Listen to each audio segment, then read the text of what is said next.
Ada seseorang kaya raya dengan harta yang tidak akan habis dimakan 7 turunan.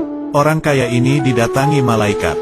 Suatu ketika, malaikat pencabut nyawa datang ke orang kaya tersebut dengan menyamar sebagai orang miskin. Malaikat yang menyamar itu mengetuk pintu dan berkata, "Panggilkan pemilik rumah ini." Para pelayan di rumah itu justru menertawakan dan membentak malaikat yang menyamar tersebut. Mereka mengira malaikat itu datang untuk mengemis. "Anda siapa? Anda miskin tidak layak ke sini bertemu Tuhan kami," hardik pelayan, lalu menutup pintu.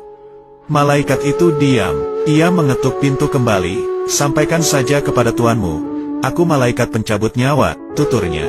Dari jauh, si orang kaya itu ternyata mendengar perkataan malaikat pencabut nyawa yang menyamar itu. Orang kaya itu lemas bukan kepalang. Kepalanya tertunduk, lantas mendatangi pelayannya dan meminta mereka untuk memelankan suara dan berkata lembut. Orang kaya itu menyadari umurnya sudah tidak lama lagi. Ia akan segera pergi meninggalkan dunia. Tak lama, keluarganya pun datang. Seakan tidak percaya orang yang terlihat miskin dan kotor itu merupakan malaikat.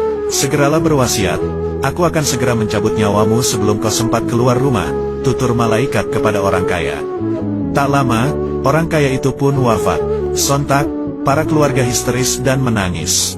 Bahkan, beberapa dari mereka menawarkan harta kepada si miskin yang ternyata malaikat pencabut nyawa. Akhirnya, mereka tahu, ternyata harta tidak bisa menyelamatkan si orang kaya. Para keluarga itu lantas mengeluarkan hartanya, mengeluarkan segala isinya berupa emas dan permata, lalu berkata, "Terlaknat kalian. Harta-harta tidak berguna, bikin kami melupakan Allah. Kalian tidak bisa menolong kami," hardik mereka. Tiba-tiba harta itu berubah bentuk. Emas dan permata itu berdiri. Ia berkata kepada kerabat orang kaya itu, "Duhai orang kaya, salah jika kalian mencaci maki kami.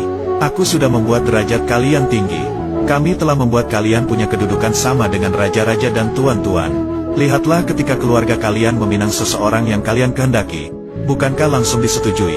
Itu karena harta kalian. Lalu, bagaimana nasib seorang saleh yang juga ingin melamar seseorang yang kalian pilih itu? Mereka gagal karena harta kalian menghalanginya. Dan masih banyak lagi." Sang harta melanjutkan dan berbicara lagi.